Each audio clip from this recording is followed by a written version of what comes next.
In this video, I'm going to show you how to overply a bathroom floor. It's often recommended you overply your bathroom floor if you're having lino put down, vinyl or vinyl plank flooring. It creates a nice smooth surface, it eliminates any gaps between your floorboards and it reduces the amount of joints in the overall floor. You can get away with overplying your floor if there's any steps between your floorboards of a couple of millimetres. If you do have any steps in your flooring larger than 2 millimetres, you will have to pat your floorboards up slightly before you can overply it. Now, last time they fitted this floor, they actually used these tacks. I always hate to use those because they get everywhere and they're a nuisance if you ever need to rip the flooring up. I always like to screw my new plywood floor covering down. The benefit of the screwing it down is if you ever need to get under your flooring in case a pipe leaks or anything, you can always cut out your plywood, take your screws out, fix your leak, and then screw your plywood back down. Whenever I'm overplying a floor, I always use 3.5 by 25 millimeter screws. Because these screws are quite thin, at 3.5 mil diameter, they actually screw into the plywood quite well, and the heads of the screws actually sink into the plywood.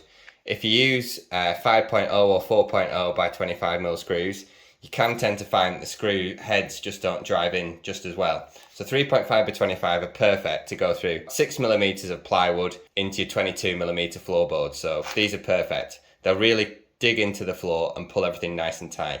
Whenever we're overplying our floor, where we can, it's always best to try and get it to go underneath the sink pedestal and underneath the toilet base. We've actually removed the old ply and lino that was under here, and we've actually sat this toilet on some packers. The first thing we did to lift this toilet up slightly was open up the system. So on these push toilets, you just have to unscrew this and then you can lift off the lid and just check for any fixings. Normally when your toilet's fixed back to the wall, you'll find some little screw holes in here, but it looks like in our particular case, our toilet's actually been glued back to the wall. So once we've checked there are no fixings in the system, we can check to see if there are any fixings in the base of the toilet. So we had some little screws going into here. If your screws go in at this angle, there'll be an L bracket behind here and the screws will locate into that L bracket. You can see where the previous plumber has put a mark on the floor.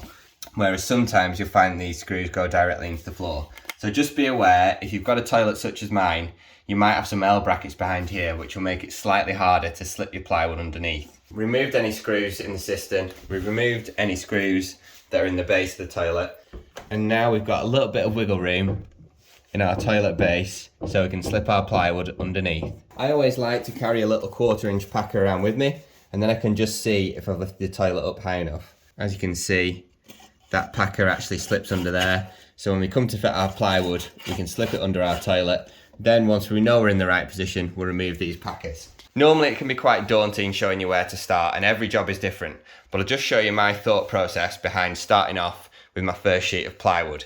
It's always the most important because once you've got your first sheet of plywood in, everything else follows on from that. So in our particular job, we've only got this small bathroom, we've only got a toilet and a basin, and our plywood's going to go up to our shower tray. So nothing too complicated. We're aware we've got these brackets here. We've checked the pedestal, which is a little bit loose, so we're going to take this pedestal off in a second. What I'm going to do on this particular job is cut a strip of plywood to go down the back. Now there's a couple of good reasons for this. One is we need to be aware that we've got these little brackets which we're not going to be able to get to. The only way to get to those would be to disconnect the whole toilet, and then we've turned it into a massive job. So I'm going to put one full strip all the way along the back, and I'm actually going to make it about 240 millimeters because I know that my 1/4 inch plywood can actually slip under this skirting board. I know I've got a bracket in there, so my strip is going to run from this shower tray right along the back, up to that wall. It's a nice rectangular cut, and I'm just going to make sure that my board will slip in behind this bracket. Then my next piece of plywood will come into it. So we're just going to cut that now. We've done another video showing you how to cut plywood. So we're going to cut our piece and I'll show you how we get that in. And we're going to remove this pedestal and still find some way of supporting the sink, because as soon as we remove this, there's going to be less support in the sink basin. Sometimes these are okay when you remove the pedestal, but other times these can try and pull away from the wall. So we might just have to prop it with something before we remove our pedestal. So always be aware, when you remove your basin pedestal, nothing's supporting the sink. It might be fixed to the wall at the back, but there's no support on the front edge. These aren't just designed to hide the pipes, they're actually also designed to support the weight of the basin. Now you may have noticed this little bit of paper here. Now it seems a little unorthodox, but I'm actually going to keep this in. It's a little bit of an old joiner's trick where they often use bits of paper or card to pack behind door hinges. And here we've got quite a step in our floor. So someone's actually, in their wisdom, put this newspaper in there to actually reduce the step between the boards. But this newspaper is actually doing a good job, and it will actually work as a packer. I've put a straight edge on over here just to check it, and actually everything lines up perfect. So we're not going to touch that, we're actually going to leave that down. Although it doesn't look as neat and as tidy, that newspaper isn't going to compress down too much over time, and it's actually bringing the floor to just the right level, right where it's needed. Once we get our plywood over there, you're not even going to notice a step. And then we always fix our plywood every 150 millimeters or every 6 inches in a grid. That way we know that our plywood is screwed down securely to our subfloor. So now I'm going to cut this strip for behind the toilet. So overplying your floor reduces the joins, it gives a smooth surface, and it helps maintain the guarantee of your floor covering. So we've got our plywood out here. We only need a couple of things in order to cut this. You need a long straight edge, we've got a 6-foot spirit level, and a square. So all we do is mark our width, put a mark at one end of your sheet, put a mark at the other end. Then you can use your long straight edge to connect the 2 marks. So we've already put our line on here. We've got a mark there, got a mark there. So you just want to connect those up with your spirit level. Put a mark on there. And then I always find it's easiest to have one of these whenever I'm cutting plywood to size. Rather than doing another measure, I put a mark there how long I want it. And then all I do is I sit my square along this edge, and that gives me a nice square line along there. So all you need is a big site square and a 6-foot level, and it makes it really easy to cut your plywood. I always like to mark the waist side, so I know I'm keeping this piece. And all I've done is set my plywood over the curve, just so I have a little bit of a gap under here when I run my circular saw along.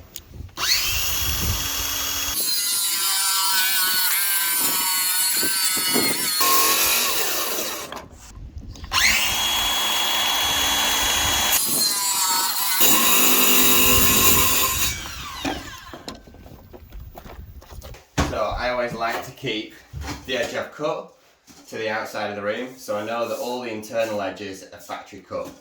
Always put the edges you've cut to the outside where possible. And now we're going to see if we can sneak this plywood in under our toilet and underneath our sink pedestal. You can see that we've got a bit of a lip here, so we're going to struggle to get our pedestal out past that lip at the bottom of our basin.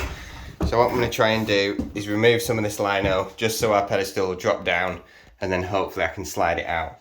Once I've done that, I can slip my piece in, and that should go in under the toilet, and then I'll spin it across under the pedestal.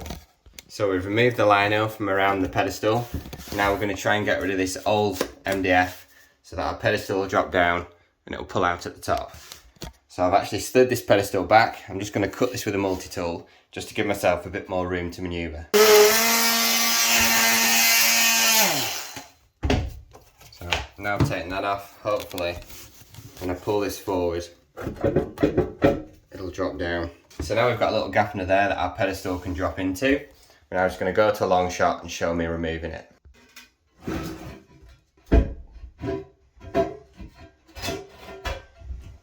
So now we need to be very aware that our sink isn't supported. You want to just check at the back that your sink isn't starting to pull away, because it's very dangerous to leave your sink like this. If we knock this front edge, we could risk pulling this sink off the wall. If you're leaving your pedestal off for a long time, I'd always recommend putting a wooden prop underneath. But hopefully we're going to quickly get this plywood under here and slide our pedestal back in. Before we can slide our pedestal back in, we need to remove this old MDF that was covering the floor. To remove the old MDF, I always use 2 flat scrapers and then some pincers to remove the pins. So just get your flat scrapers underneath. The pins have actually come out in that. But I always like to use a pair of pincers so I can pull out any pins if they stick in the floorboards. Once those pins are pulled out, we know they're not going to interfere with our new plywood floor covering. Because we've got this pipe work here, we're actually going to have to notch this out of our plywood. So we've got 395 by 495. So we've got 395 495. And our plywood's going to slip under here. So we need a measurement from the skirting board, and we've got 215. So little mark there, 215. All we need to do is square these lines across, and then we've got our cutout for our pipe work underneath our basin.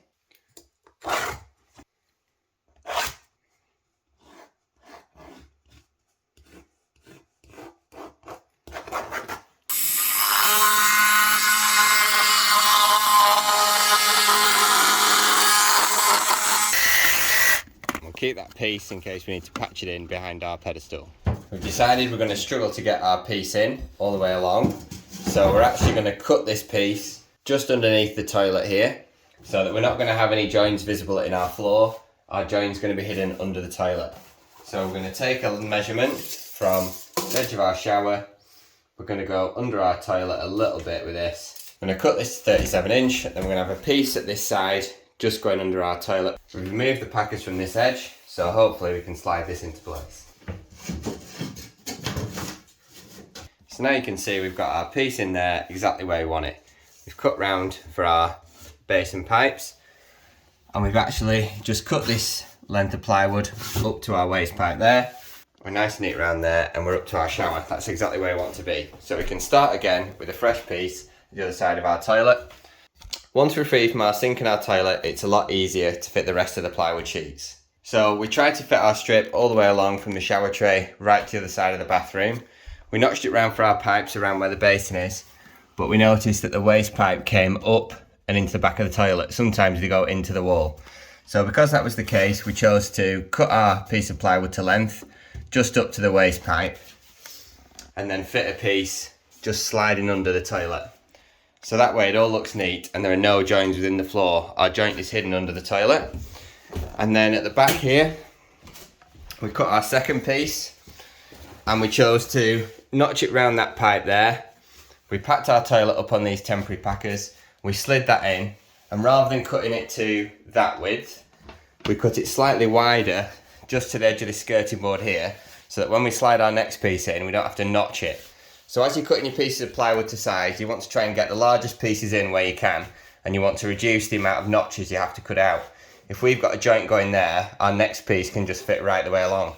Whereas if we'd had that slid in a bit, we'd have had to do a little L shape. One of the benefits to packing up the toilet is that you can actually lift it up and slide your pieces underneath. So because we packed our toilet up, we could sneak our piece in there. This is a straight cut along here because we brought this piece of plywood to the edge of our skirting board. So I hope that little trick just helps reduce the amount of cuts you have to do. We've got our plywood looking neat along our door thresher. And now we've got the easy job of fitting this final piece.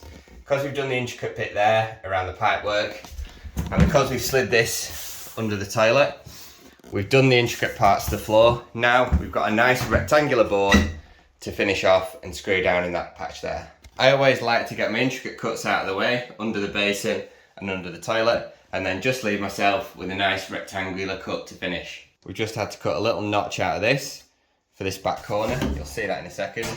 And then we'll just offer our board in.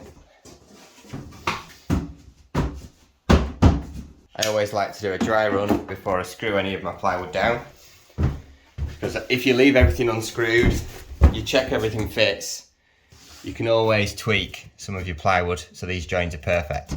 So I always leave myself with a couple of mil tolerance before I screw everything down, and then I make sure all my joints are tight, and I put a screw every 150 millimeters or every 6 inches. So now we're happy this is all fitting neatly. We're going to screw all this plywood down every 6 inch. Because we kept our offcut where we cut round our basin, we can now notch it out for these pipes. So we want our piece of plywood to come down the back of these pipes. So we're just going to cut right across there, and then we're going to bring that piece back and screw it into position. It doesn't really matter about this because you're not going to see it, but it just adds to a more quality job. I always think it makes for a slightly better job if you patch your offcut back in to fill this gap. So now we can just patch our offcut back in, and you can see how much neater the job looks with that piece back in. Because we've avoided here, we're just going to put our screws at the back where we've got something to fix into. So there you go, there's our neat floor all plied out. So we've got 4 pieces. We've got our piece under the basin that we've cut up to the waste pipe at the back, trying to keep our plywood as long as possible. And then we've got a piece at the other side of the toilet that we've managed to bring flush to the edge of this skirting board. We've got 1 piece in the doorway. We just had to do a little bit of notching around the casing. And then finally, our 4th and final piece is just a nice rectangular cut. It's all nice and square. And we've just had to notch out a little bit where these tiles jut out. Now all we're going to do is screw this down in a grid every 150 millimeters with our 3.5 by 25 mil screws. And now we can mark on our 150 by 150 grid and place our 3.5 by 25 millimeters long screws where each line on the grid intersects. Now we've marked our 150 by 150 grid, which are actually working to our 4 foot by 8 foot plywood sheets. We're going to drill a pilot hole at every intersect.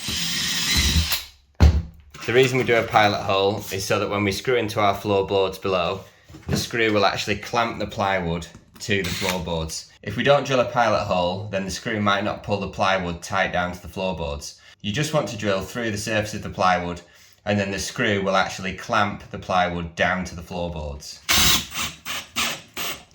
You want to make sure that your screw's flush with the top of the plywood or just sunk in a little bit below, and then you want to place the screw at every intersect until you've covered the entirety of the plywood floor. So if you find that your pilot hole goes right through, you might be in a join between 2 floorboards. So just drill another pilot hole about 1 inch away, and then you should find a secure fixing point.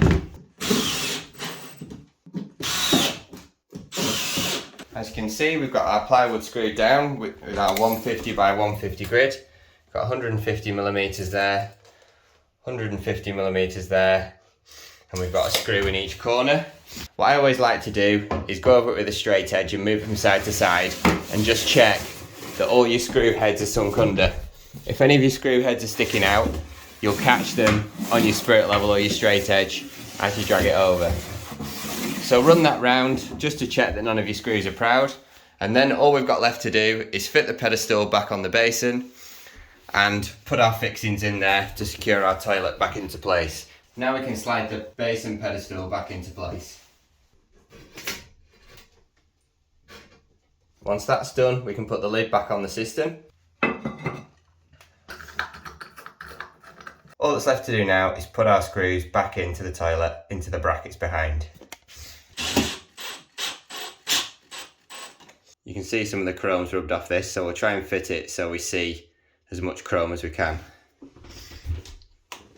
And then we'll just repeat the procedure at the other side. As you can see, we've successfully fitted our plywood floor and we've secured it every 150 millimeters as per the building regulations. If you have any tips on how you'd like to do plywood floors, let us know in the comments. And if you found this video helpful, then feel free to subscribe to the channel. Thanks for watching.